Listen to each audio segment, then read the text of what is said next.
De hoy tendremos una presentación de 70 minutos sobre los componentes del capital basado en riesgo. Después de la pausa tendremos el caso práctico 3 sobre requerimientos de capital y autoevaluación de capital. Al final realizaremos la evaluación de la semana 3 y como sucede los jueves, para aquellos que deseen sumarse a nosotros, tendremos el tercer Networking Coffee Break con la participación de los expertos de hoy.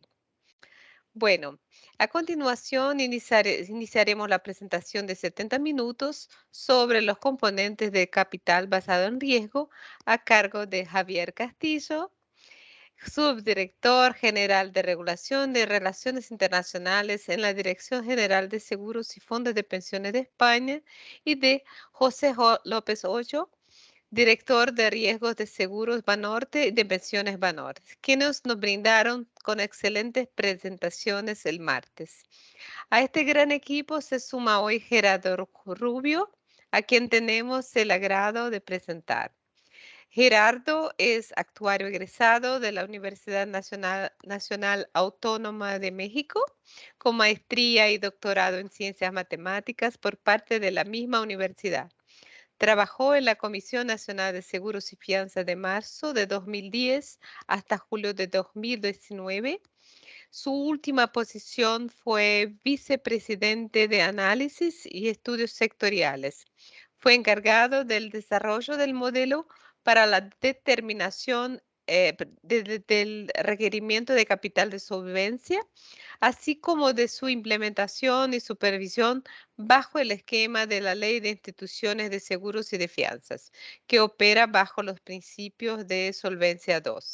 Actualmente, Gerardo se desempeña como consultor independiente, especializado en la gestión de riesgo de seguros, en donde ha colaborado con distintos organismos internacionales, compañías de seguros y despachos de consultorías.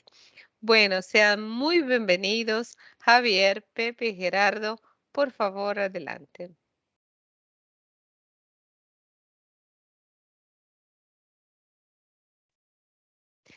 Javier, está de mute, por favor. Creo que no se te escucha todavía.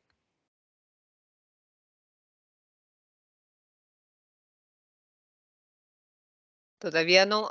Quizás si presiona algo en tu computadora para... ¿No?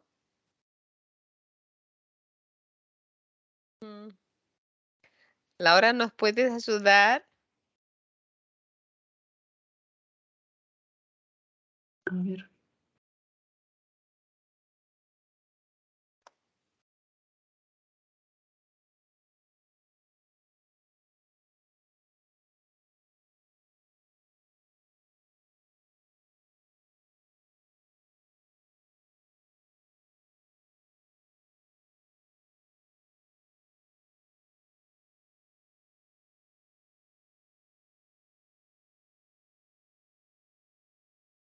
Sigue como si estuviera con... Sí, pero no Sí. sé qué pasó. Javier, quizá en tu micrófono no tiene ningún dispositivo que lo tengas que prender. A veces me pasa eso, por eso te pregunto. Perdonad, ¿se me escucha ahora? Sí, ahora Sí. sí. Perdonad, no sé, perdonad, son las cosas del directo, ¿no? Bueno, voy a tomar el control entonces. Perdonad Bueno, lo primero que quería era dar las gracias, ¿no?, a la IAIS, a la Asociación Internacional de Actuarios y a Access to Insurance Initiative por permitirme estar aquí. Es un placer estar con todos vosotros. Y bueno, voy a comenzar con el tema de las competencias actuariales, ¿no?, con Gerardo y Pepe también. Y cualquier duda que haya, por favor me interrumpís para aclararla, ¿no? Bueno, vamos a la segunda diapositiva. Vamos a ver. A ver. Esta diapositiva nos dice cuáles son los riesgos clave a capturar dentro del capital basado en riesgo y cuáles son algunos de los factores que podría usarse para estimar el capital basado en riesgo para estas diferentes categorías de riesgo. Bueno, lo primero, el otro día ya Pepe estuvo dando unas líneas generales, ¿no?, de lo que es el capital basado en riesgo. Nos señalaba que cubre las pérdidas inesperadas, las provisiones técnicas nos va a cubrir las pérdidas esperadas, el capital las pérdidas inesperadas, tanto del negocio existente como del negocio nuevo que esperamos suscribir en los próximos 12 meses.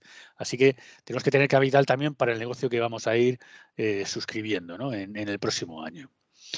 Los riesgos que vamos a ver, que son los principales riesgos a los que está expuesta una compañía de seguros, son los de suscripción, mercado, crédito y el operacional.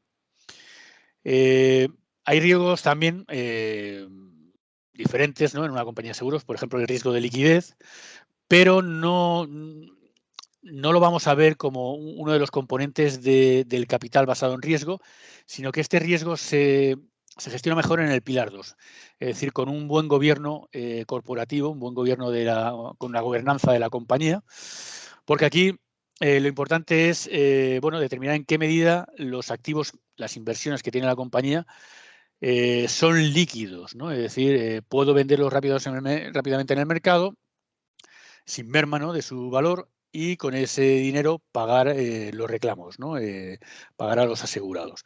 Este grado de liquidez de mis activos va a estar en función de mi pasivo, ¿no?, de si es pasivo a corto plazo, de si es pasivo a largo plazo, de si hay derecho de rescate, ¿no?, que me obliga a anticipar pagos frente a lo que tengo que previsto. Y el otro día también hablábamos de lo importante también que es el calce, ¿no?, entre el activo y el pasivo, ¿no?, es decir, cubrir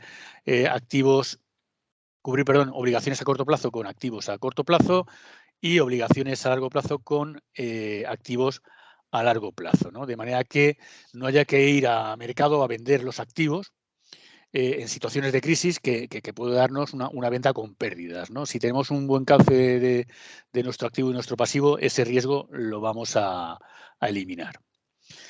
Vale, en cuanto a los factores que podrían usarse, dentro de una fórmula estándar hay tanto fórmulas mediante factores en los que se multiplica un parámetro que te da la regulación por un volumen de medida, como pueden ser primas o provisiones técnicas, y también hay otras formas de calcular mediante escenarios, ¿no?, que vamos a ver conforme vayamos viendo los distintos tipos de capital.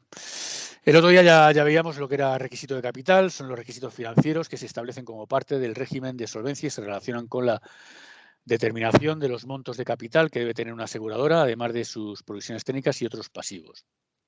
Recursos de capital son los recursos financieros que son capaces de absorber pérdidas y que en general van a ser la diferencia entre el activo y el pasivo, ¿no?, con una valoración económica de activo y pasivo.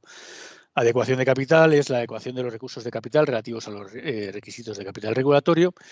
Y en cuanto a los desencadenantes, bueno, pues son aquellas cosas, elementos, ¿no?, que como supervisores nos van a advertir de que hay problemas en el supervisor. Hay alguna jornada dedicada a estos indicadores y el otro día ya hablamos del ratio de cobertura. El ratio de cobertura son los recursos de capital entre los requisitos de capital y hablábamos de que, bueno, puesto que estamos hablando de un balance económico en el que constantemente están fluctuando los valores de activo y pasivo, pues conviene tener una cierta holgura en la cobertura de este ratio, ¿no?, de solvencia. Uno de esos indicadores es que se produzca una caída en el ratio de cobertura en la compañía aseguradora. Por ejemplo, pues que caiga por debajo de 120 o que caiga ya por debajo del 110%, ¿no? Estamos ya muy cerca del 100%. Entonces, si vemos esa tendencia a caer en el ratio de cobertura, hay que esperar que la compañía pues va a caer en una descobertura, ¿no? Y hay que tomar medidas antes, ¿no? Puesto que estos sistemas, estos regímenes basados en riesgo tratan de ser prospectivos y anticiparse a los problemas de las compañías, ¿no?, para resolverlos mejor. Vamos bueno, aquí tenemos los riesgos a los que vamos a dedicar tiempo hoy. Y yo comenzaré con el riesgo de suscripción. Creo que tenemos hasta las 9:30 hora de México, ¿no?, para esta parte, ¿no? Porque como decías que eran 70 minutos, bueno, es hora y media, ¿no? Lo que vamos a tener, ¿no? Bueno, pues el primer riesgo que vamos a ver es el riesgo de suscripción, que podemos definir como el riesgo de observar pérdidas derivadas de una desviación de las obligaciones de seguros respecto a su valor estimado, tanto obligaciones existentes como nuevo negocio. Este es el riesgo propio de la actividad aseguradora, ¿no? El riesgo que deriva de la actividad de suscribir pólizas, ¿no? De garantizar la cobertura de riesgos a los asegurados. Tenemos aquí algunas preguntas, ¿no? que os lanzo, ¿no? ¿Cuáles son los posibles riesgos o eventos que forman parte del riesgo de suscripción? ¿Alguien se anima a decir cuáles podrían ser esos riesgos?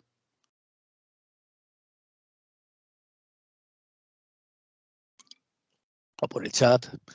Bueno, a ver, Gretel, gracias. Hola, no, el otro día en el ejercicio vimos Sí. algunos riesgos de suscripción, que era, por ejemplo, que la compañía quería ampliar o agrandar su capacidad en el mercado, entonces salía a tomar nuevos riesgos con tasas más bajas. Ese es uno de los ejemplos. Pues sí, las primas tienen que ser siempre suficientes, ¿no? Si estamos vendiendo sabiendo que ni siquiera estamos cubriendo la pérdida esperada, pues mala cosa, ¿no? Dentro de estos riesgos de suscripción, podríamos, muchas gracias, Gretel, podríamos hablar o distinguir entre riesgos de vida y de no vida.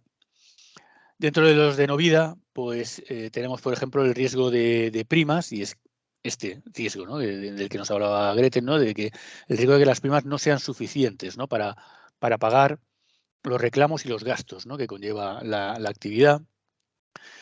El riesgo de reserva, que el riesgo de prima lo referimos a siniestros que aún no han ocurrido, pero que tenemos que cubrir como aseguradora. El riesgo de reserva se refiere a riesgo a siniestros, a reclamos, a siniestros que ya se han producido. En este caso, el riesgo es que la provisión por reclamos ya producidos, por siniestros ya ocurridos, sea insuficiente, ¿no? La segunda pregunta nos habla de metodologías de capital, ¿no? ¿Cómo podemos calcular estos capitales? Pues, por ejemplo, para primas y reservas, pues se puede utilizar un método basado en factores, ¿no? Tomamos cuáles son las primas que aún no se han consumido o devengado, ¿no? Depende de cómo lo denominemos, y lo multiplicamos por un parámetro, por un número que va a depender del ramo, ¿no? De la línea de negocio en la que estamos operando, ¿no? Si hay más riesgo o hay menos riesgo, ¿no? Pues son diferentes, ¿no? Por ejemplo, en el riesgo de reserva, pues también podemos utilizar la provisión de siniestros ocurridos y aún pendientes de pago y multiplicarlas también por un factor. María Alejandra, por favor. ¿Tenías alguna pregunta? Tomar clientes más riesgosos que el apetito de riesgo de la empresa. Claro, no se puede crecer a cualquier precio, ¿no? Claro, si uno quiere crecer, pues evidentemente, pues deja de mirar qué tipo de asegurado está entrando en la compañía y deja de mirar cuál sería la prima suficiente y es fácil crecer de esa manera, pero esa es la manera mejor, ¿no? de tener problemas casi, vamos, de forma inmediata, ¿no? para la compañía. Así que muchas gracias, Alejandra, también por tu aportación. Otro riesgo que podemos tener en no vida es el de caída de cartera, que vamos a ver luego también. En este caso es mejor un escenario. Nos habla de, pues si se nos cae la mitad de la cartera, ¿qué ocurriría, ¿no? ¿Qué pérdidas puedo tener, ¿no? en fondos propios, ¿no? Esto nos afectará en no vida sobre todo cuando tenemos primas implícitas, ¿no? Dentro de las provisiones. Y luego, por supuesto, tenemos riesgos catastróficos, ¿no? Que pueden ser riesgos de la naturaleza, como puede ser una inundación, un terremoto, o riesgos catastróficos producidos por el hombre, ¿no? Como puede ser pues actos de terrorismo, ¿no? En vida, pues tenemos otros riesgos, ¿no? que como son los de longevidad. Y es que si estamos pagando rentas, por ejemplo, pues que las personas aseguradas vivan más tiempo del que hemos esperado, ¿no? Para eso tenemos que tener un capital, para esa pérdida inesperada o mortalidad. Si estamos cubriendo la muerte, pues que muera más gente de la que esperábamos, gastos. discapacidad y morbilidad, también caída de cartera y el catastrófico, ¿no? En estos casos últimos de vida se suele utilizar un escenario, ¿no? para calcular el capital que corresponde a la compañía.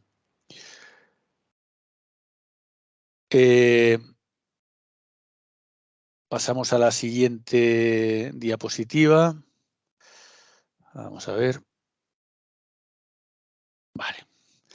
Aquí hablamos del riesgo de suscripción, ¿vale? Tipos de riesgos incluidos, pues ya hemos estado hablando, ¿no? De riesgo de tarificación, de reserva, de gastos, de caída de cartera y de catástrofe, ¿no? Las catástrofes son aquellos eventos que tienen un altísimo coste, pero que tienen una baja frecuencia, ¿no? ¿Vale? Como por ejemplo un terremoto. ¿Vale? En estos casos, una pérdida máxima probable es un buen enfoque, ¿no? Como para tratar de determinar cuál es la cifra adecuada de capital, ¿no? Para cubrir ese riesgo, ¿no? en la compañía de seguros. Dentro de tarificación, y estamos hablando aquí de siniestros aún no ocurridos, pero que tenemos que cubrir, tanto por negocio ya existente, por contratos que ya tenemos suscritos, como por nuevo negocio esperado en los próximos 12 meses, pues este riesgo de tarificación pues alude a que las primas sean insuficientes para cubrir los reclamos y los gastos. Tenemos aquí un montón de razones para ello, ¿no? Por ejemplo, pues no tenemos datos suficientes, ¿no? Para conocer el riesgo. Puede tratarse de productos nuevos, ¿no? Por ejemplo, la cobertura de los ciberataques, ¿no? Pues hay una falta de información que nos permita calcular y calibrar bien cómo es ese riesgo, ¿no? Y cuál tiene que ser la prima, ¿no? Como hablabais también vosotros, ¿no? Hay compañías que quieren crecer a cualquier coste, ¿no? Y realizan una antiselección porque no estudian bien qué asegurado entra y qué prima le corresponde, ¿no? Tenemos también aquí, como se habla aquí, el riesgo de fraude o de riesgo moral y antiselección. Muchas veces se asegura más quien más riesgo tiene. Y el riesgo moral alude a que el asegurador pues, no tiene la información completa, ¿no? Muchas veces, ¿no? Para valorar el riesgo. El asegurado puede ocultar características del riesgo para tener una prima menor y eso nos puede dar problemas. A veces la prima está bien calculada, no todos los problemas vienen de que la prima esté mal calculada. La prima es la pérdida esperada, ¿no? Es el coste medio, ¿no? de los siniestros, de los reclamos. Y uno puede haber cobrado bien la prima, haberla calculado bien, pero resulta que aparecen riesgos inesperados, ¿no? Aparece una inflación inesperada que hace que los reclamos sean más altos, hemos tenido muy mala suerte y hay una mayor frecuencia de siniestros de la esperada, ¿no? Hay una siniestralidad punta y a pesar de que teníamos la prima bien calculada, pues no tenemos suficiente con ello para hacer frente a todos los pagos que tenemos que hacer. Y por ello necesitamos, para hacer frente a esos pagos inesperados, ese capital, ¿no? Y finalmente habla aquí también del tema de la competencia, ¿no? que comentabais, ¿no? de compañías que muchas veces, ¿no? el departamento actuarial te dice esta es la prima que tenemos que cobrar, pero resulta que con esas primas no se vende, ¿no? Y hay que bajar los precios, ¿no? Cosa que no se debe hacer, ¿no? La prima siempre tiene que ser suficiente, ¿no? Pero a veces las compañías, por culpa de la competencia, ¿no? Que está bajando los precios, pues tiene también que ajustar demasiado sus precios. Sí. Hay una pregunta Sí. de Rosa Isabel en el chat. ¿En qué riesgo se encuentran las opciones que tiene el asegurado? Opciones y garantías. Las opciones y garantías entran dentro de los riesgos,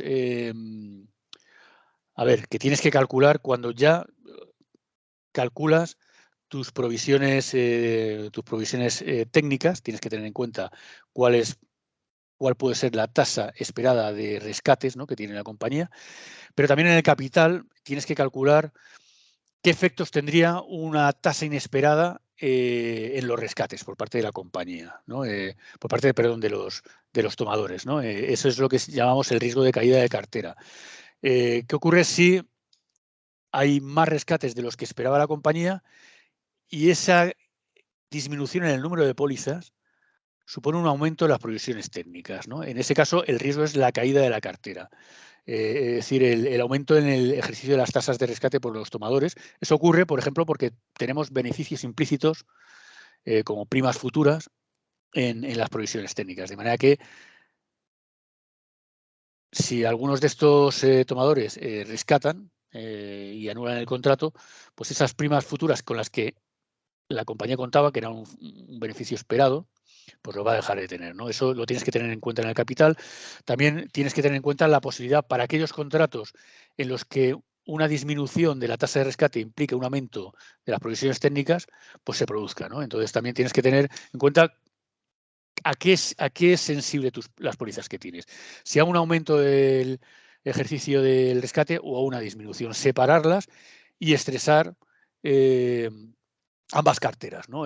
Con un aumento en la tasa de rescate, cuando me produce eso, una pérdida de beneficios y un aumento de las provisiones técnicas en consecuencia, o bien con una disminución en las tasas de rescate, cuando ello me provoca también un aumento en las provisiones técnicas, porque en este caso son pólizas que no tienen beneficios embebidos, ¿no? En beneficios implícitos.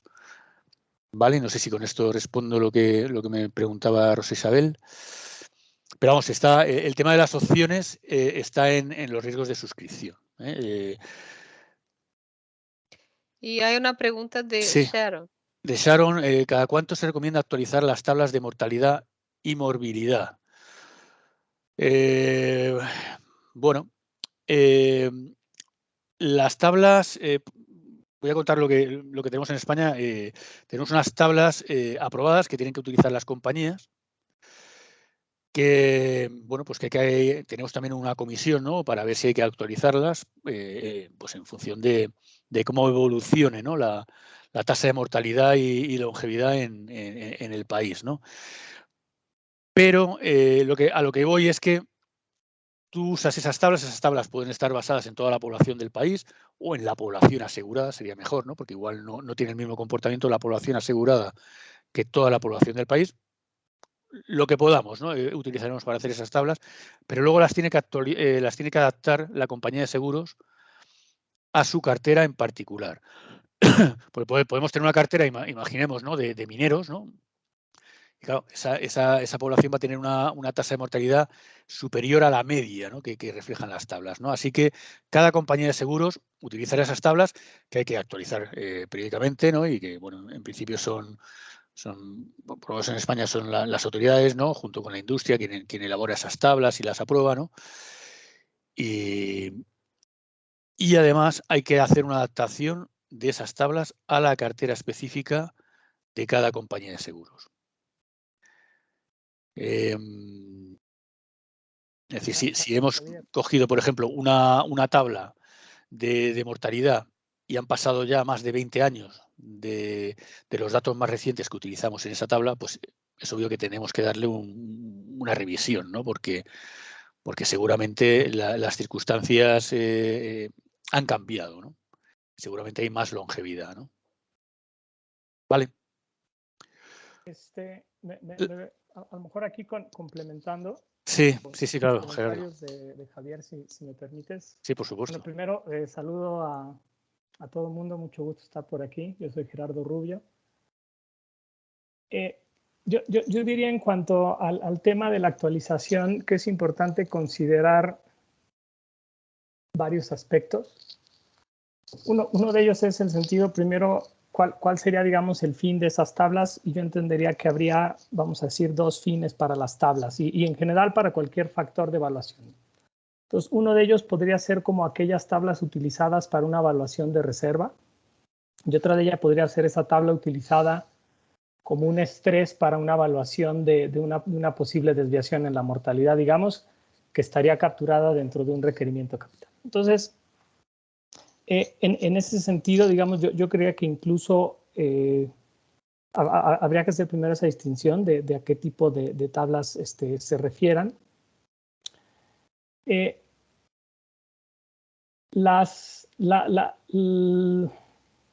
La recomendación en general que yo haría, como les decía, para cualquier factor, sería entender que una de las cosas que se vuelven importantes es que su medición respecto al comportamiento esperado sea realista. Entonces, en ese sentido, más allá de decir cada cuánto, yo lo que recomendaría es que se establezcan ciertos procedimientos de revisión, vamos a decir, tal vez anual o tal vez bianual, y en la medida en que las observaciones se desvíen de algún cierto, o digamos que las tablas establecidas se desvíen de algún cierto parámetro ya preestablecido, digamos, cuando la desviación ya superó un 5, 10, 20%, alguna cuestión que esté relacionada con el apetito del propio supervisor, pues en ese momento establecer algún procedimiento de actualización. Y similar, digamos, al tema, digamos, de los riesgos. Es decir, en la medida en que los riesgos en algún momento se estén monitoreando y se observe que su evaluación ya no sea la más adecuada respecto al tipo de riesgos que se están observando, en ese sentido, pues se puede implementar en ese momento una actualización. Esto lo comento porque también una de las cosas que creo que es importante considerar en los factores es la necesidad de estabilidad que se tiene desde el punto de vista de un negocio, de conocer cuáles son los costos de capital que implican. Entonces, el hacer, digamos, cambios porque se observe alguna desviación, no solamente va en el pensamiento de hacer esa medición con su mayor precisión posible, sino también entendiendo las implicaciones que tienen desde el punto de vista operativo de los negocios, ¿no? Entonces, creo que es importante mantener ese equilibrio. Y con respecto aquí al tema que complementa Rosa Isabel respecto al caso de COVID, yo creo que esa es una de las grandes dudas que se tiene a nivel general, tanto desde el punto de vista regulatorio, desde el punto de vista de empresas sobre actualizar o no los datos, sus tablas y demás. Entonces, yo creería que justamente lo que está pasando con el COVID se tendrá que seguir monitoreando muy de cerca en la medida en la que tendremos que determinar si esto es un movimiento pasajero, es decir, es únicamente como lo que pretenderíamos que estuviera cubierto por un requerimiento, es decir, de pronto una subida de la mortalidad que cae con un cierto horizonte y para eso estaría el capital para absorberlo, o bien, si es una cosa, vamos a llamarle de un riesgo sistémico, ¿no? Que hay una desviación de la mortalidad y esa mortalidad se sostiene. Esa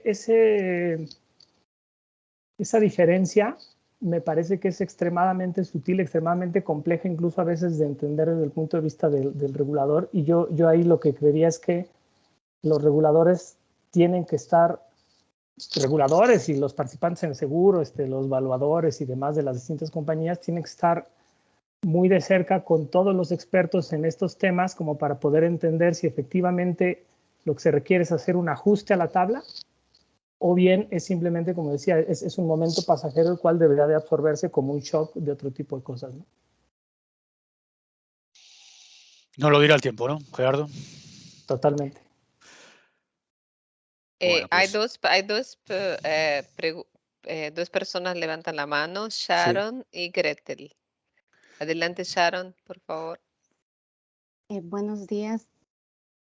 Quisiera hacer un comentario respecto a lo que estábamos platicando, la actualización de las tablas. Esto me llama la atención y considero que es relevante porque a veces en algunas jurisdicciones utilizamos tablas que de repente no están adecuadas al entorno del país, ¿verdad? Entonces, pese a que usemos modelos, a que hagamos supuestos, análisis prospectivos, de repente si el insumo original que estamos utilizando para esos análisis no está adecuado al entorno de nuestra región, de repente los resultados del análisis no nos vayan a ayudar a prevenir la materialización de un riesgo de suscripción. Por eso les hacía la pregunta, ¿verdad? sí.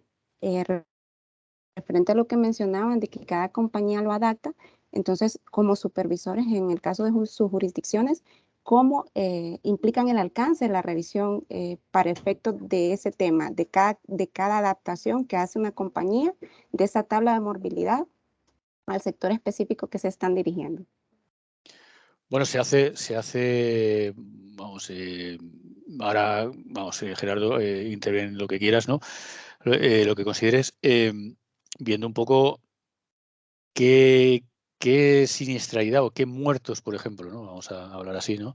Me está prediciendo la tabla para una cierta categoría de edad, ¿no? Pues yo qué sé, entre 20 y 25 o entre 50 y 55 años, qué número de muertos tengo que tener, ¿no? Y cuáles he tenido.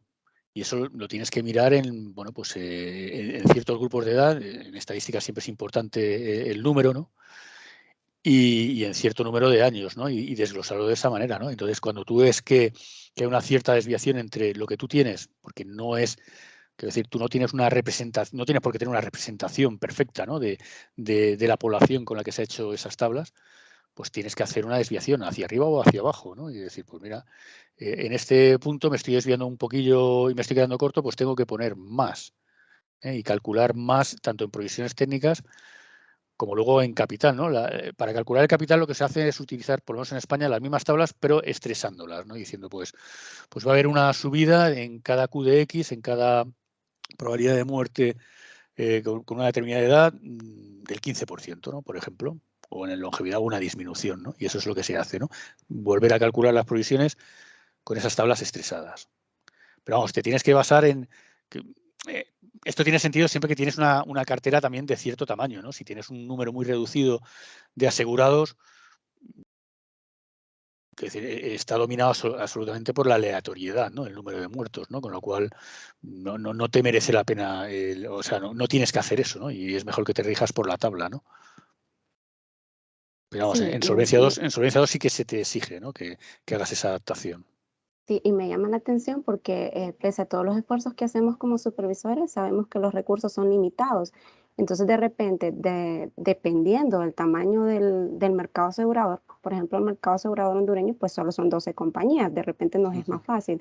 Pero en el caso de ustedes, siendo un gran número de compañías, sería muy difícil estar verificando las adaptaciones de cada institución o a cada producto. Entonces, ¿cómo focalizarían en ese caso? Bueno, eso es una cuestión en la que yo no soy tan experto, ¿no? Que es el tema de los planes de inspección, ¿no? Todas las compañías, tarde o temprano, son inspeccionadas.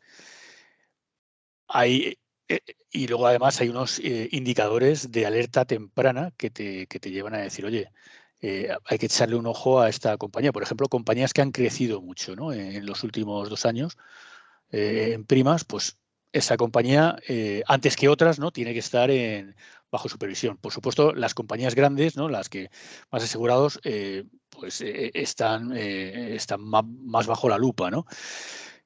Compañías en las que de pronto cae el ratio de solvencia, el ratio de cobertura, pues son metidas también en el plan de inspección. Aparte de otros criterios, ¿no? que pueda haber, ¿no? Pues ahora hay criterios sobre sostenibilidad, por ejemplo, ¿no? o gobierno, ¿no? Pero hay una serie de todas van a estar antes o después sometidas a inspección, pero además hay una serie de criterios para hacer la selección, ¿no? Todos los años no podemos estar supervisando todas las compañías, ¿no? Entonces supervisamos aquellas en las que, bueno, pues observando los indicadores, sabéis que hay mucha cantidad de información, ¿no? Que trimestralmente las compañías están suministrando al supervisor y que le sirven de guía para determinar cuáles son las que a cuáles hay que prestar atención y con cuáles podemos estar tranquilos.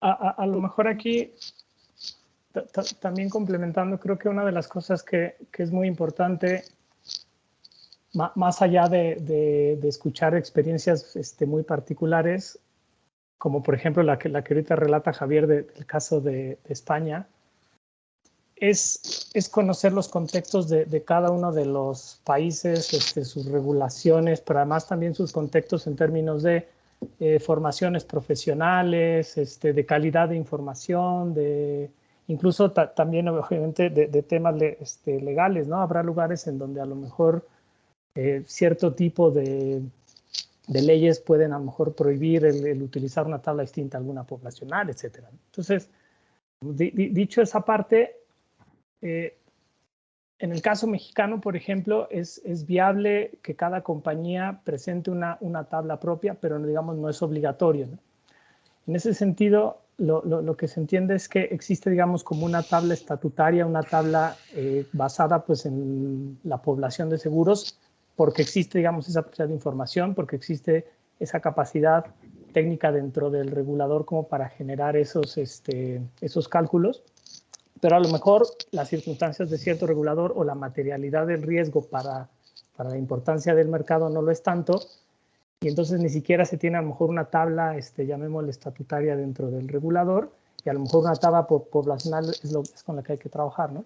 Aquí de alguna forma, lo que, dada la gran variedad de tipos de mercados y situaciones, creo que es importante también considerar digamos, una de las cosas importantes en los principios de seguros, es ese equilibrio entre la sensibilidad del riesgo y la posibilidad o la sencillez de aplicación de ciertas reglas, ¿no? Entonces, creo que incluso para ese tipo de situaciones es mucho más factible que el propio regulador identifique si es importante o no permitir esa adaptación, o si es viable permitir esa adaptación de las propias tablas por cada compañía, ¿no? Y creo que lo dije muy rápido, la materialidad, ¿no? Tal vez la proporción de los seguros de largo plazo en vida pues, representa el 1% de la emisión de prima, entonces tal vez por un tema de materialidad, ahora sí visto la supervisión basada en riesgo, es decir, visto desde el regulador haciendo una selección de los riesgos más importantes, pues tal vez dado sus recursos, pues no es tan importante hacer todo ese tipo de revisiones, ¿no? Entonces, creo que son los muchos puntos importantes a considerar para hacer todo este tipo de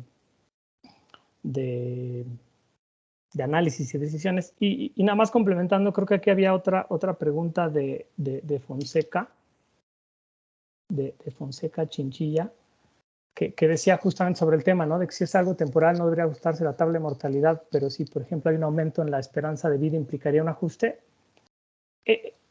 A lo mejor esta ayuda un poco más a explicar lo que comentaba hace rato, ¿no? En general, mi recomendación sería que se estableciera un procedimiento de revisión, podría ser, por ejemplo, anual, si las condiciones, insisto, del supervisor les permite generar ese tipo de estudios, de tal manera que año con año se vaya revisando los cambios o las implicaciones que tendría la tabla, por ejemplo, en esperanzas de vida, y cuando se encuentre que los cambios han superado una cierta, insisto, como tolerancia al riesgo del propio regulador, pues generar todo un proceso de ajuste, como les decía, pensando en que todo esto pues trae una implicación inmediata en la evaluación de los productos, en los precios y demás, y digamos todas las consecuencias que puede traer el mover una tabla de vida o algún factor de riesgo o alguno de estos otros elementos.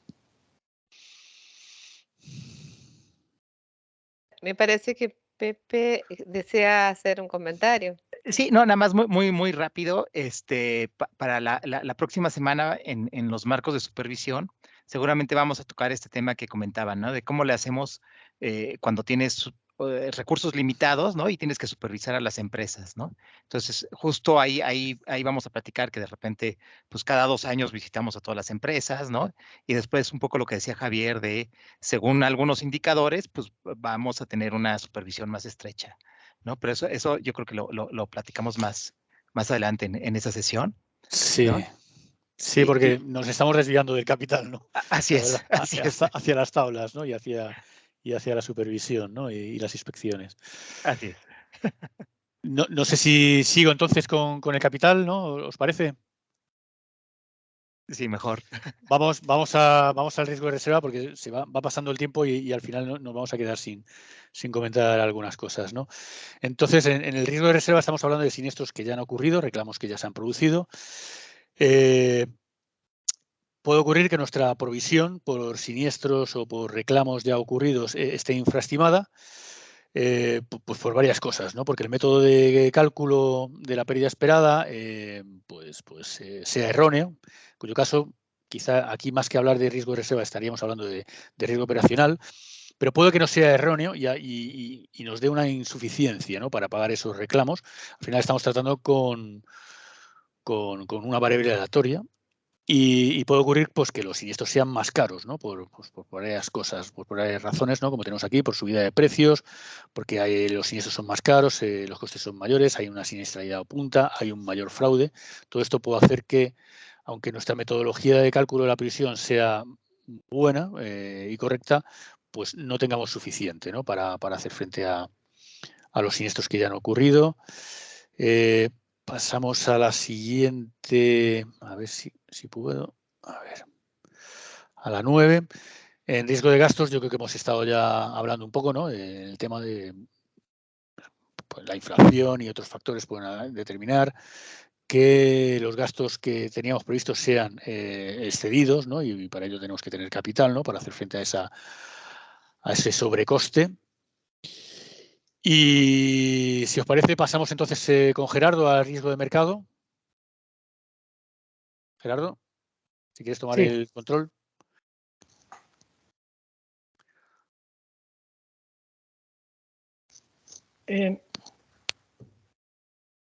A lo mejor un poco antes de leer, una primer pregunta, y es si ustedes o en general alguien o cómo identifican que los riesgos de mercado están más relacionados con el activo o con el pasivo, o digamos que o dónde están relacionados los riesgos de mercado, ¿no?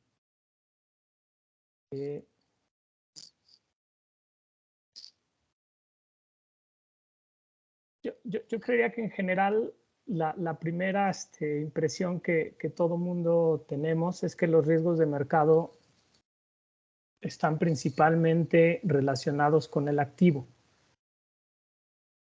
Y si vemos la definición que aquí presentamos, es factores de mercado pueden afectar negativamente los montos de los valores del balance, ¿no? Entonces, cuestiones relacionadas con los mercados financieros, eso es a lo que se refiere con ese mercado, en los cuales se afectan negativamente los montos del balance, ¿no? Y negativamente pues puede ser tanto a la parte activa como a la parte pasiva.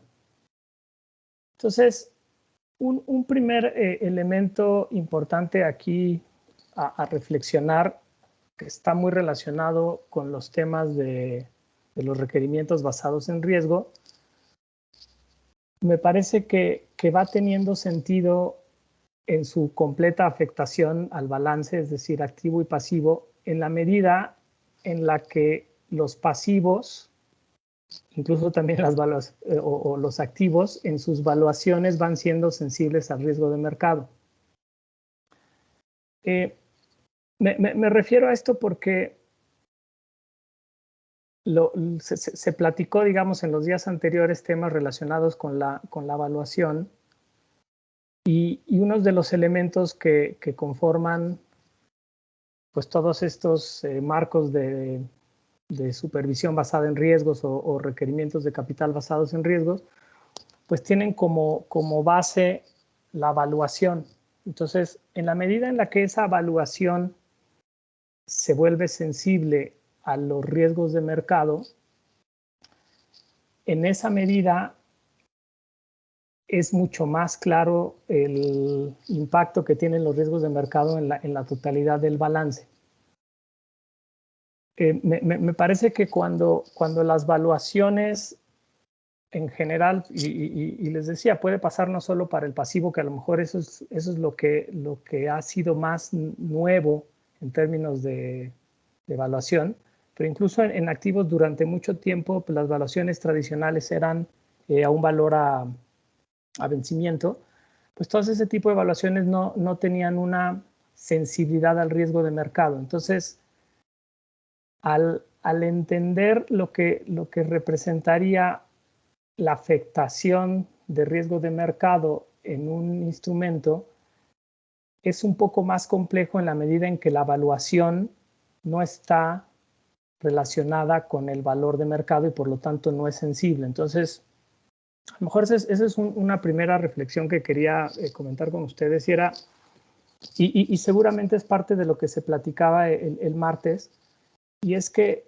el cálculo de los requerimientos de capital basados en riesgo, muchos se sustentan de la evaluación a mercado que tengan tanto activos como pasivos. Entonces,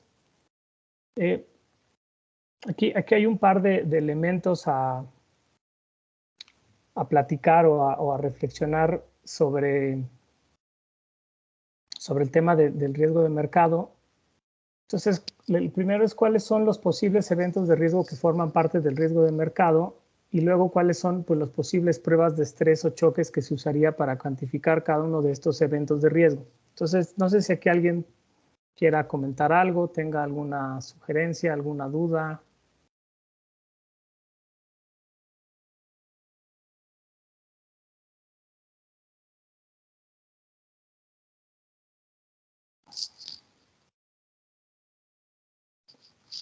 Digamos, como, un poco como pregunta, ¿cómo se afectaría en general el balance ante una, o cómo se afectaría, vamos a decir, la posición de una compañía ante una subida de tasa de interés? ¿No? Ese, por ejemplo, podría ser un posible evento. Aquí nos pone Beatriz Romo, inflación, cambios en tasa de interés y un poco la pregunta, también Fonseca nos comenta, ¿no? Que creo que mucho va a depender de la constitución del balance. Sé mucho en diversas monedas, ¿no? Entonces, una pregunta, y no sé si alguien quiera un poco comentar al respecto. Una subida de tasa de interés, ¿cómo creen que afecte el balance de una compañía, ¿no?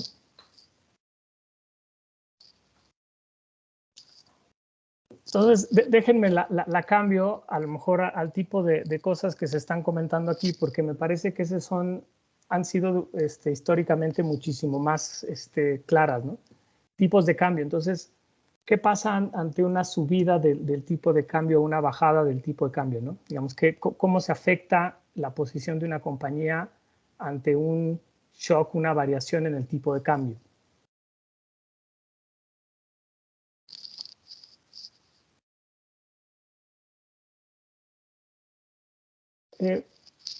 Lo que creo que a lo mejor es importante reflexionar ahí es que dependerá no solamente,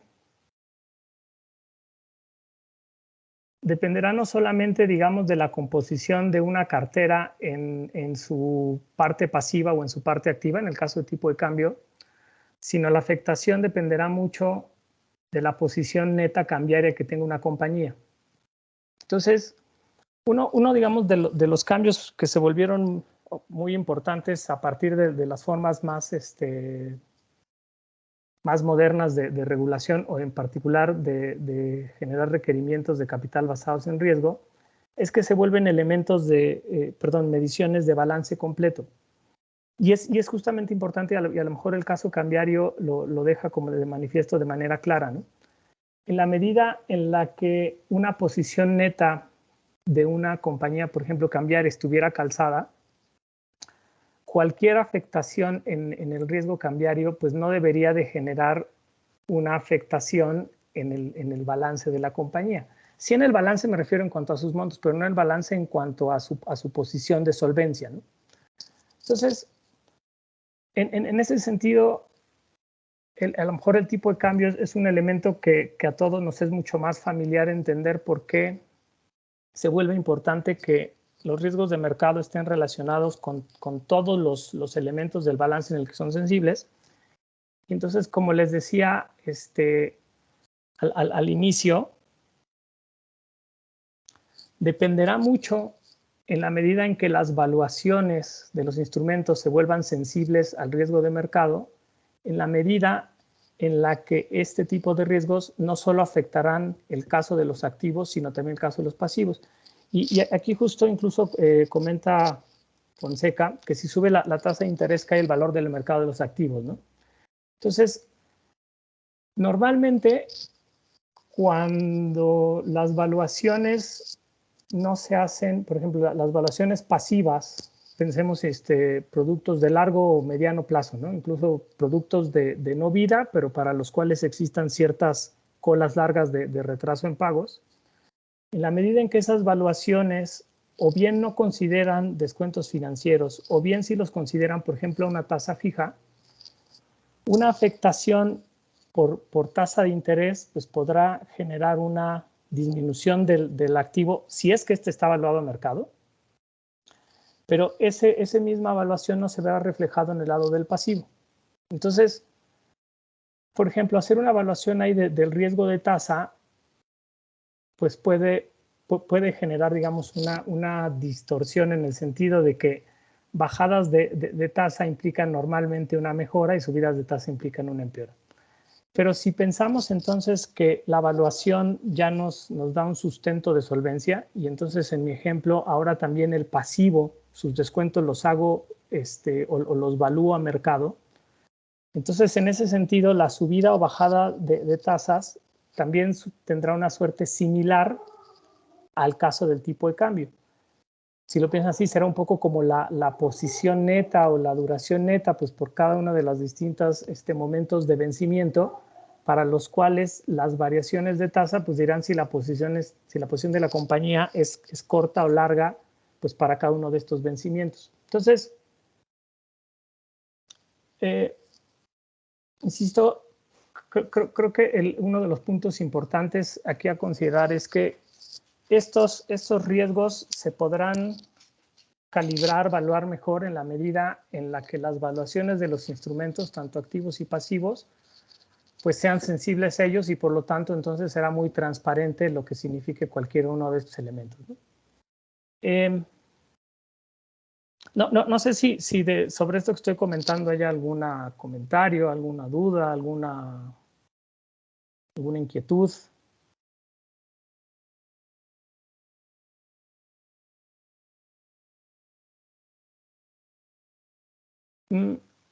Entonces, los riesgos más tradicionales que se consideran como riesgos de mercado están los riesgos de tasa de interés, los riesgos accionarios, digamos, los riesgos de cualquier inversión patrimonial o cualquier inversión, a lo mejor más conocidos también como equity, ¿no? Entonces, justamente es este precio de las acciones, como comenta ahora Isidora. Los riesgos inmobiliarios, entonces aquí normalmente pues esos sí están muy relacionados únicamente con la parte, tanto el de acciones como el de inmobiliarios, únicamente con la parte activa, son el tipo de instrumentos o de inversiones con los que tradicionalmente las compañías respaldan pues tanto pasivo como su capital. Como decíamos, el riesgo cambiario, y creo que ese a lo mejor es mucho más fácil o mucho más claro para todos, que es un riesgo pues muy relacionado con las posiciones netas de las compañías, no solamente, insisto, con una parte del activo. Y luego hay otro elemento que también es muy común considerar, que son el riesgo de concentración de activos, como de manera, no sé decirlo, canónica. Existe desde el punto de vista de gestión de riesgos siempre la visión de que menos concentración es menos riesgo y viceversa.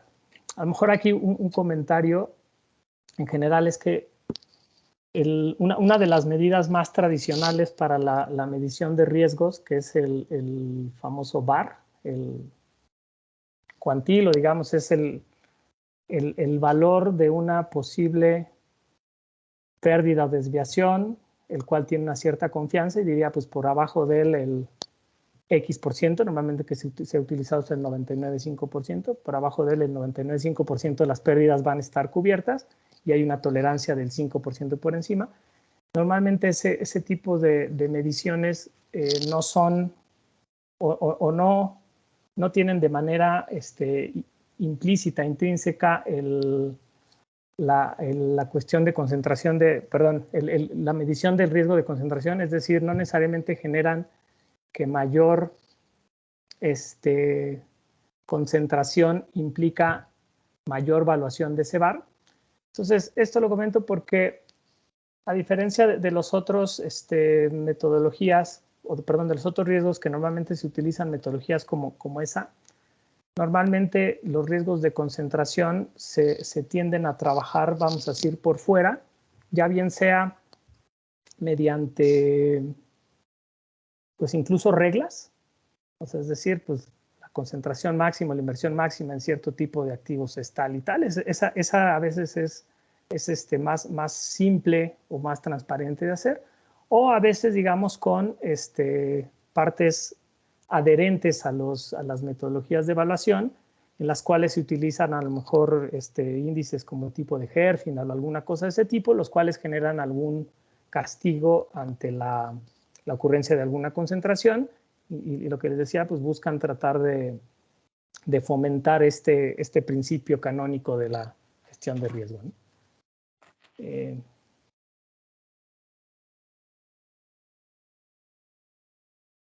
Hay una pregunta de Hernán en el chat.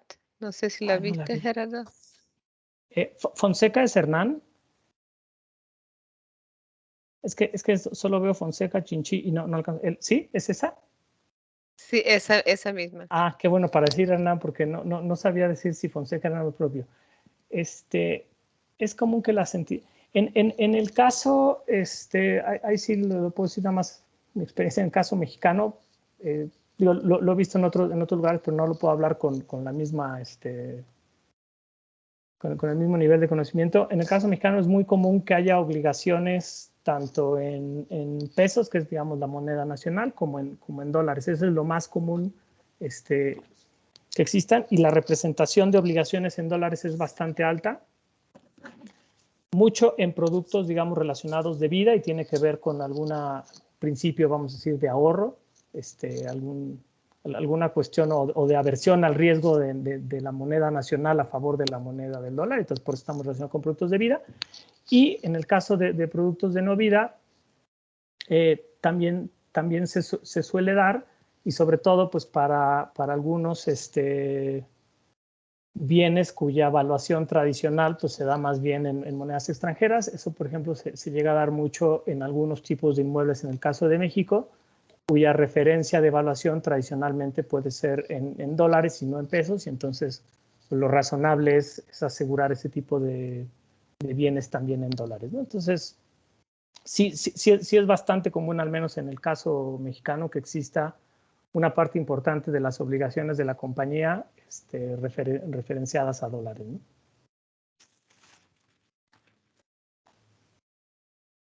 Tienen inversiones en administradoras privadas de pensiones en instrumentos de diferentes acciones.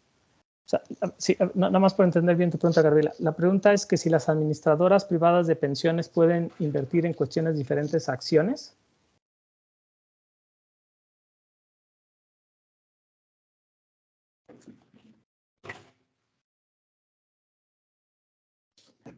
Buenos días, perdón.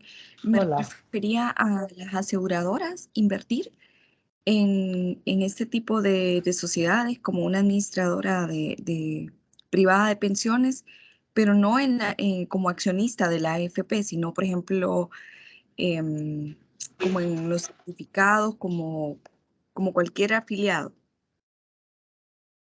O sea, Por ejemplo, invertir el pasivo laboral. O sea, que si pueden invertir las compañías, ¿en qué otra vez me lo podrías repetir? En las AFPs, pero no como accionista de una AFP, sino, por ejemplo, como un afiliado, parte de sus recursos en los productos que ofrece la AFP. Es que a lo mejor, aquí no sé si Javier tenga, es que si soy honesto.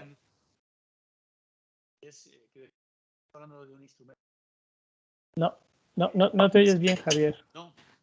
Es que tu micrófono. Vale. Si estamos hablando de un instrumento de ahorro, ¿no? Para el día de mañana cobrar una pensión complementaria a la pública, si hablamos de esto, sí que invierten pueden invertir en acciones o en bonos o en cualquier tipo de activo financiero. No hay una... Pero entiendo que sería como invertir en un fondo de la administradora de fondos de pensiones, ¿no? Como si fuera Sí. uno más, ¿no? Sí, o sea, Sí, como básicamente es afiliado.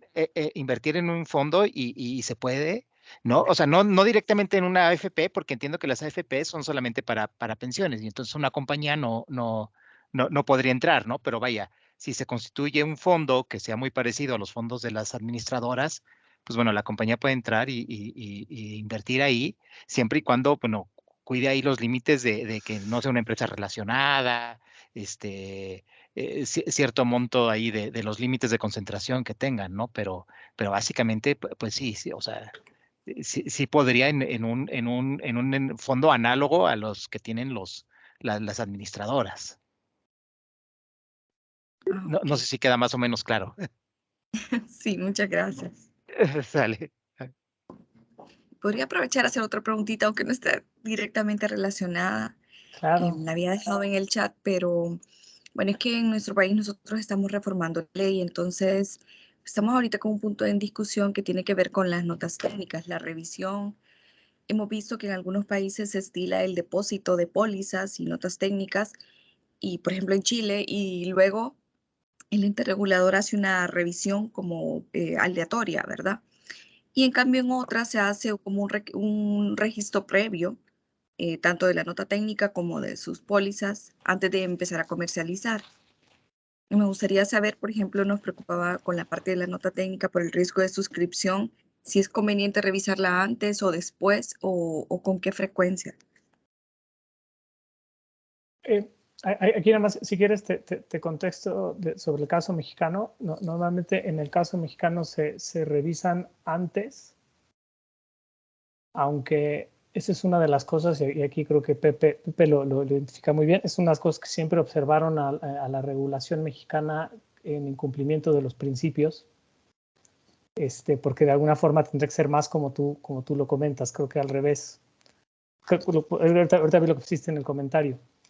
De alguna forma se esperaría, digamos, ahí una madurez desde el punto de vista de gobernanza de la compañía genera ese producto, la compañía lo registra, y después el regulador, ante algún desvío, alguna cuestión que observe, o meramente, como decías, con algún tema pues, de cierta aleatoriedad en su revisión, pues revisa si hubiera algún incumplimiento, ¿no? Entonces, normalmente, o ya las recomendaciones es hacia la segunda opción, aunque te digo, en el caso mexicano funciona, hay todavía ciertas aversiones al riesgo en las cuales se sigue trabajando con métodos de exhaustión, ¿no? Se revisa todo siempre antes.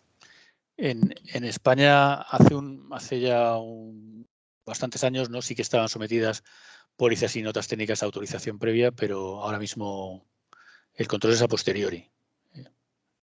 No hay una autorización previa.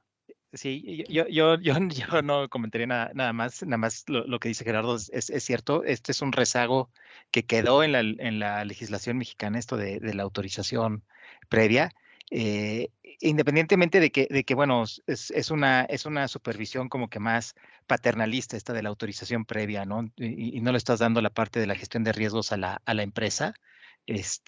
También representa cierto riesgo para el regulador, ¿no? Porque el regulador o el supervisor de repente dice, oye, tú me autorizaste un producto que a la mera hora fue la que hizo que tronara mi compañía, ¿no? Entonces me voy sobre ti, regulador, por autorizar ese tipo de productos, ¿no? Entonces ahí es donde yo le vería ahí un cierto riesgo para el supervisor, el que también esté participando como el autorizador de estas notas técnicas, ¿no? Pero bueno, ya depende cada situación y sí, como dice Gerardo, es una de las cosas que de repente quedaron rezagadas aquí en la legislación mexicana, ¿no? Me gusta mucho más el esquema de, en todo caso, hacer una supervisión aleatoria o ya en la revisión normal de que se le hace la supervisión de las empresas, ¿no? Okay. Muchas gracias. Ok.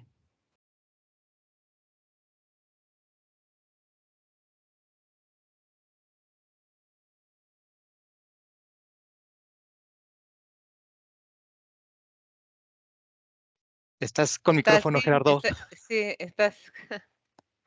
Ya, perdón. Entonces, volviendo al tema del riesgo de mercado, aquí a lo mejor hay algunas sugerencias, pues basadas sobre todo en el tipo, digamos, de metodología que se puede utilizar, pero la verdad es que, como les decía, es una sugerencia, lo comenté hace ratito, dependerá mucho del contexto, de la importancia del riesgo para el país y demás. Más o menos cómo podría hacerse para los distintos riesgos alguna metodología, ¿no? Entonces, tradicionalmente se utilizan, digamos, dos. pues en base en factores o en base de pruebas. Y me parece que incluso las de pruebas todavía podrían, dentro de la propia regulación, pues trabajarse con dos vistas, ¿no? Como incluso prueba basada en un factor o prueba a lo mejor basada en todo un análisis mucho más complejo. La segunda es buena en el sentido de que si se hace una definición clara del factor, y a lo mejor ahorita ponemos un ejemplo, eso permite también darle a esa evaluación del requerimiento una proporcionalidad. ¿En qué sentido? Pensemos, por ejemplo, un movimiento en las acciones del 30% en caída, ¿no? Entonces, si se aplica desde el punto de vista de prueba de estrés, o digamos, se define de manera general desde el punto de vista de prueba de estrés, pues podrá permitir que aquella aseguradora pequeña que tenga una participación pequeña, o aquella aseguradora grande que tenga una participación pequeña, o aquella aseguradora que no es tan compleja, pues simplemente tome sus valuaciones, por ejemplo, en acciones y les aplique una caída del 20-30% y digamos esa carga de capital sería la correspondiente al tema de mercado para esas acciones.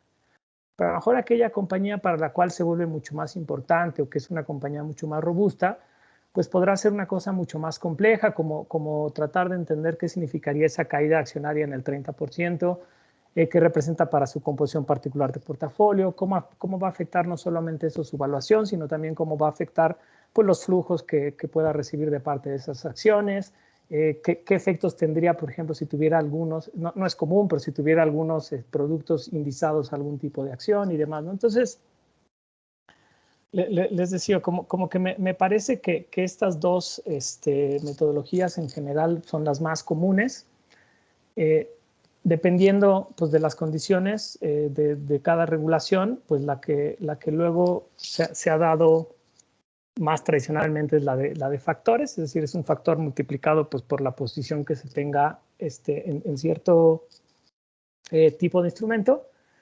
Y actualmente, bueno, ya tienen algunos años, en varias regulaciones ya se utilizan el tema de pruebas de estrés, pero como les decía, eso me parece que dependerá mucho de que el éxito en su cálculo, tanto desde que lo genera el regulado como lo revise el regulador, pues dependerá también de las condiciones y capacidades que tenga cada uno de los participantes, ¿no? Y aquí a lo mejor otro elemento que es importante considerar, incluso por ejemplo en el tema de tasas de interés, bueno, en cualquiera de estos temas, pues también dependerá de la propia profundidad de los mercados, ¿no? En la medida en que los mercados pues no tengan ese movimiento, ese continuo intercambio de los instrumentos, pues los precios de mercado pues van a reflejar en realidad más bien los precios listados probablemente no van a reflejar precios reales y por lo tanto los elementos que se consideren para a lo mejor generar estas pruebas de estrés pues ni siquiera van realmente a permitir entender lo que está detrás de ese riesgo porque, como decía, a lo mejor los mercados no están suficientemente desarrollados. Entonces, en ese sentido, hasta es otro de los elementos importantes a considerar pues, cuando se quiere hacer una evaluación de este tipo de riesgos, pues en las que ese tipo de situaciones pues dependerán mucho la posibilidad de a lo mejor generar un elemento de una prueba de estrés que realmente, como les decía, pues cumple el objetivo que sería, en el ejemplo de tasa de interés, pues entender qué pasa si las tasas de interés se mueven a un nivel que es el que se ha observado que realmente podría ser muy alto o un nivel que se ha observado que podría ser realmente muy, muy bajo, ¿no?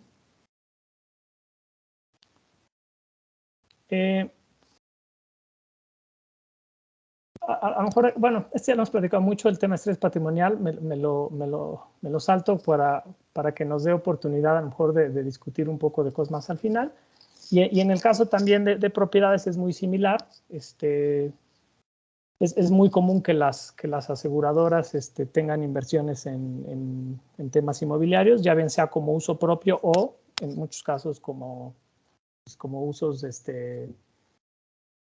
como inversiones en el sentido de recibir alguna renta o de hacer alguna protección en su patrimonio. Y entonces normalmente también este tipo de análisis, como lo comenté hace ratito, pues se pueden hacer o desde una vista muy simplificada con meramente un estrés sobre, por ejemplo, que es un poco lo que dice aquí abajo, ¿no? Meramente un estrés sobre el nivel de precios, o hacer un estrés sobre la volatilidad de los precios, o incluso hacer un estrés sobre pues, la cantidad y los flujos que van llegando y demás. Pues dependiendo de la complejidad, importancia y demás, pues se podrán optar por distintos, o bien, como les decía, pues cuando se considere que hay un mercado maduro, pues se podría considerar de manera abierta un estrés sobre el cual, dependiendo de la madurez de cada una de las compañías y su importancia, pues podrán hacer algún análisis un poquito más profundo que otras. Este ya lo hemos platicado. Entonces, aquí un poco una breve encuesta. Supónganse que tenemos dos aseguradoras bien administradas, una de vida y una general. Ambas utilizan un requerimiento de capital regulatorio, digamos. ¿Qué aseguradora se esperaría que tuviera una mayor proporción de su capital requerido formado por el riesgo de mercado? ¿La de vida o la aseguradora general, ¿no? Entonces ahí todo el mundo puede votar.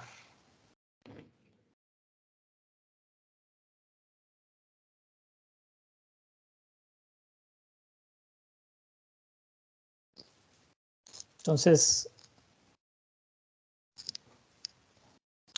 hay una, aquí siguiendo la evolución, hay un alto porcentaje hacia las aseguradoras de vida.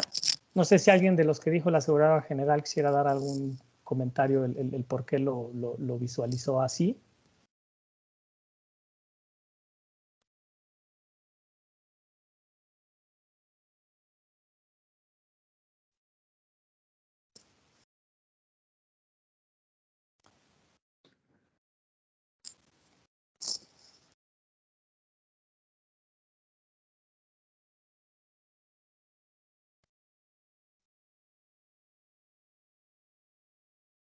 Entonces hay un, digamos, 91 contra 8% para las de vida.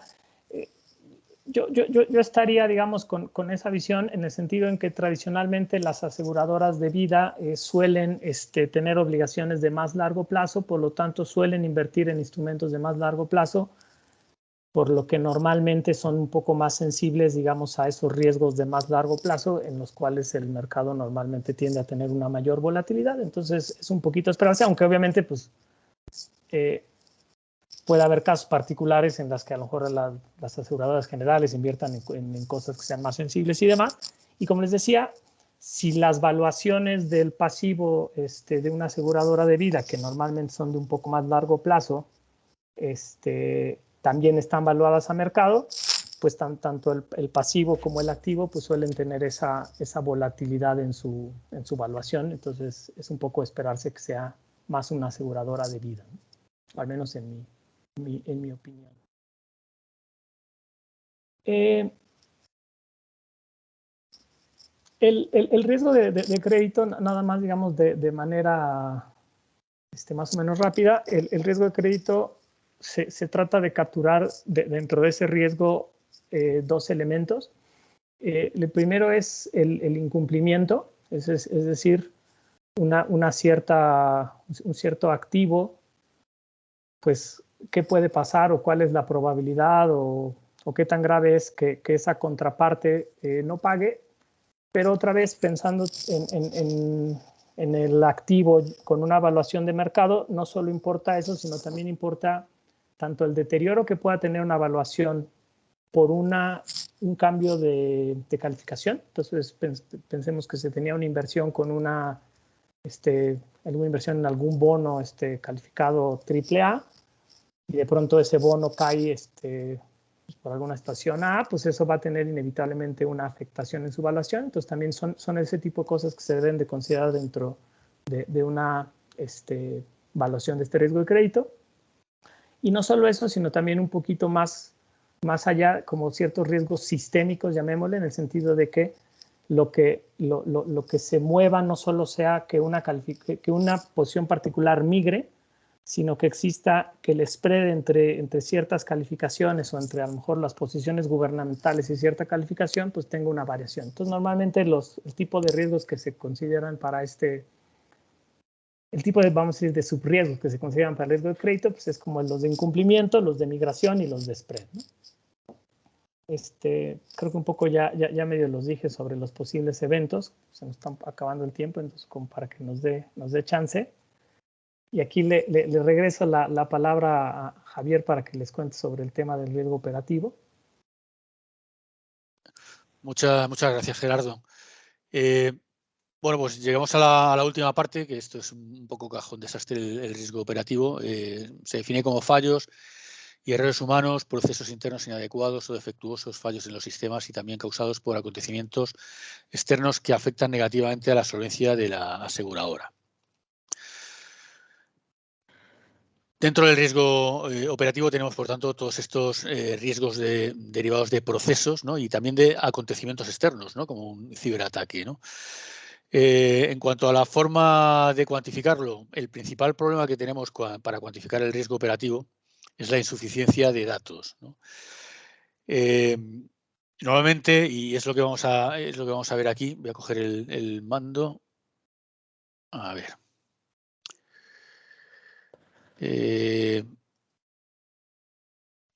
Pues se utilizan fórmulas basadas en factores, como la que tenemos aquí, ¿no? Por ejemplo, decimos, para calcular el riesgo operacional o el riesgo operativo, cogemos el 3% del máximo entre primas o las provisiones, ¿vale? El problema que tienen estos... este es el enfoque que, por ejemplo, tenemos en Solvencia II, ¿no? Y como digo, el problema sobre todo es la insuficiencia de datos, ¿no? Se permiten también modelos internos. De hecho, en Solvencia II está calibrado con lo que dan los modelos internos. El problema de estos métodos, de esta metodología, es que no tienen en cuenta la posible existencia de un sistema de control interno que mitigue ese riesgo en la compañía, ¿vale? Y eso pues puede desincentivar, ¿no?, la implementación de estos sistemas, ¿no? Por eso, una fórmula más elevada, que ya digo que en Solvencia II no la tenemos, como fórmula estándar, debería tener en cuenta esto, ¿no? Es decir, podríamos establecer en lugar de un factor del 3%, si resulta que, por ejemplo, estamos cubriéndonos frente al riesgo de ciberataques, ¿no?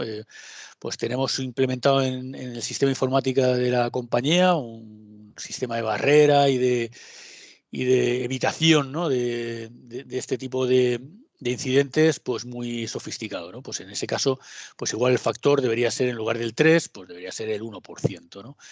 Como digo, este tipo de fórmulas deberían tener en cuenta, ¿no?, ese posible sistema interno, ¿no?, de control de estos riesgos operacionales, ¿no? También en los procesos, ¿no?, que pueda haber dentro de la compañía para evitar errores. ¿Qué más cosas puedo decir de aquí? En este caso del riesgo operativo, también nos pone aquí que es difícil de aislar de otros riesgos, ya que las causas son sumamente heterogéneas y potencialmente se recogen en alguna medida en otra parte del capital, ¿no? Por ejemplo, antes hablábamos, ¿no?, de que, si resulta que hemos calculado las provisiones técnicas y han resultado insuficientes, si esa insuficiencia deriva de un error en el cálculo de las provisiones, esto sería más un riesgo operativo, ¿no?, que un riesgo de suscripción. ¿Vale? Lo mismo, pues si tenemos procesos ineficaces o errores de suscripción o de gestión de clientes, ¿no? Entonces, ese tipo de pérdidas, ¿no?, que derivan de esos errores, de esa ineficiencia dentro de la compañía, hay que separarlo, ¿no?, de los riesgos de mercado, de los riesgos de suscripción, y ascribirlos al riesgo operativo, ¿no? El riesgo operativo, como he señalado, la principal dificultad es la insuficiencia de datos, y conviene, ¿no?, dentro de las compañías y de los supervisores, el animar a establecer registros, ¿no?, de este tipo de fallos, ¿no?, para tratar de calibrarlos mejor, ¿no? Por ejemplo, pues en tema de ciberataques, pues establecer un centro donde se puedan declarar, ¿no?, los ciberataques que han tenido las compañías, qué costes les han ocasionado, y de esa manera poder conocerlo mejor y valorar mejor este riesgo operativo, ¿no? La última o de las últimas diapositivas, pues nos habla aquí de los diferentes componentes y nos habla de los beneficios de diversificación. En un sistema, en un régimen de capital basado en riesgo, se tiene que tener en cuenta también la diversificación, ¿no? Si tenemos nuestro negocio localizado en diferentes países, ¿no? Si tenemos las inversiones también diversificadas, si estamos operando en distintos ramos, es decir, si tenemos diversificado nuestro negocio en distintas formas, pues no nos va a ir mal en todas partes, en todas las inversiones, en todos los ramos, no nos va a ir mal a la vez en todos ellos, ¿no? Con lo cual, hay que premiar en cierto modo, ¿no?, esa diversificación y reducir la suma, ¿no?, del capital que tendríamos agregando simplemente, ¿no?, los capitales por cada uno de los componentes, ¿no? En el caso del riesgo operativo, dada la dificultad, ¿no?, de conocerlo bien, ¿no?, por la falta de datos, normalmente se agregan mediante la suma a los demás riesgos sin más, ¿no? Porque es muy difícil, que decís, calibrar un riesgo en un percentil como el 99,5, ¿no?, que decía Gerardo, que es el habitual, ¿no?, que se está utilizando, requiere datos en la cola. Calibrar el comportamiento entre riesgos de unos riesgos con otros requiere muchísimos más datos todavía, ¿no? Y en el caso del riesgo operativo no se tienen, por lo cual lo más prudente es sumarlo al resto de capital, ¿no? Que en la agregación de estos riesgos que tenemos aquí sí que se habrá hecho una reducción en función de la diversificación. Diversificación que podemos medir, por ejemplo, mediante una matriz de correlaciones. ¿Vale? Si somos más prudentes, pues establecemos no diversificación, ¿no? Y lo sumamos todo. Y todo también en la región temporal izquierda e inmediatamente lo arrincona a un costado de la vía. Posteriormente es auxiliado a la Clínica Virgen de Pero estaba escuchando.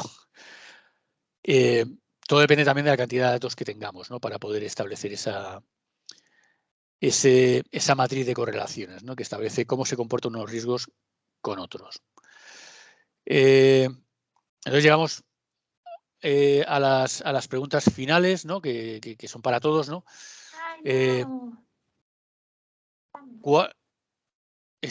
No sé. ¿Cuáles son los tres enfoques principales para determinar los requisitos de capital regulatorio? No sé si hay alguna pregunta por aquí. Oye, aquí Regina, incluso tú por temas logísticos, no sé qué recomiendes. Como no pueden seguir, tenemos Sí. 2 minutos por lo menos Vale. para preguntas. Sí, Yo no tengo favor, problema en adelante. seguir más rato, ¿eh? Vamos. Si les es posible, por favor, Sí, adelante. 2 minutos entonces, por lo menos. los tres enfoques, sería bueno que participaran también nuestros compañeros, ¿no? ¿Cuáles son los tres enfoques principales? Pues para calcular un capital regulatorio, pues en principio tenemos una fórmula estándar que puede tener simplificaciones, ¿no?, cuando la naturaleza del riesgo lo permite. Entonces podemos tener un método más sencillo, pero que no nos va a dar un capital insuficiente, ¿no?, para hacer frente a los riesgos. También dentro de una fórmula estándar podemos tener parámetros específicos en lugar de utilizar los parámetros de todo el mercado, que son los que vienen en la regulación, permitir que en base a los datos de la compañía se calcule un parámetro, pues por ejemplo, para el riesgo de primas del ramo de motor, ¿no?, por ejemplo, de esta compañía. En este caso, cuando hablamos de parámetros específicos, la forma de obtener ese parámetro, la metodología, va a venir también determinada en la normativa. Metemos los datos de la compañía, aplicamos esa metodología y nos da el parámetro específico de esa compañía, que puede ser pues diferente, ¿no? Esto requiere autorización previa del supervisor, y la otra forma es el modelo interno, que puede ser total y parcial, en cuyo caso no solamente vamos a utilizar para obtener los parámetros propios de la compañía los datos de la misma, sino que vamos a utilizar la metodología que ella considere que es más adecuada, ¿no?, para medir ese riesgo de acuerdo con bueno, pues con el supervisor, ¿no? Que tiene que autorizar y aprobar todo esto. Gerardo, tú vete interviniendo también. Lo que tú... A lo mejor, sí. a lo mejor si quieres sobre la segunda, porque creo que es un poco Vale, lo que he lo vamos estado turnando, insistiendo. si quieres, sí. ¿Cuáles son algunas de las consideraciones para diseñar modelos de capital? Creo que aquí primero, más allá de lo que yo les diga, creo que por ejemplo, los principios básicos de seguros tienen precondiciones que me parece que son bastante claras, pero a lo mejor aquí un poco recordarle, dependerá mucho, insisto, de la infraestructura y del tipo de riesgos que estén en un país. Digamos, es muy importante qué tipo de seguros, qué tipo de comportamientos, qué características particulares tiene. Eso es muy importante porque eso les dará la materialidad o no de los distintos riesgos. Estuvimos hablando incluso pues qué tipo de mercados financieros se tienen y por lo tanto les permitirán pues generar primero a lo mejor hasta mejores valuaciones y demás, pero sobre todo pues permitirán generar mejores estrategias de cobertura y eso pues en la medida en la que se traslade a las valuaciones pues permitirá que digamos todo el riesgo esté mejor capturado pues dentro de todo el balance y obviamente los requerimientos. Dependerá también de la cantidad, calidad de información que se tenga. Dependerá también pues de la capacidad, desarrollo en términos actuariales, contables, financieros que se tenga pues, de los distintos participantes en el sector. Pero incluso también dependerá mucho de los esquemas legales que se tengan, ¿no? Entonces, hay esquemas y a lo mejor aquí un poco para que se entienda lo que trato de comentar. El otro día platicando con Javier, él me comentaba que para adecuar un parámetro, por ejemplo, a la fórmula europea, pues más allá de todo el trabajo técnico que se haga, pues eso se va, digamos, a un congreso a hacer una especie de labor de congreso en el cual existen lobbies, no necesariamente todos relacionados con una misión técnica y eso termina generando un parámetro. En el caso mexicano, por fortuna, pues ese tema de un parámetro de riesgo, pues únicamente cae en una regulación secundaria que depende del regulador. Entonces, en ese sentido, el regulador tiene un poquito de más capacidad de generar ese tipo de cambios, ¿no? Entonces, también las propias, todo el cuerpo legal, pues permitirá hacer que ese diseño pues tenga una orientación de un tipo u otro, qué tan directivo es, qué tan restrictivo es, qué tanto es, pues todos son el tipo de cosas que me parece que se vuelven importantes considerar cuando se va a hacer un modelo de capital, ¿no?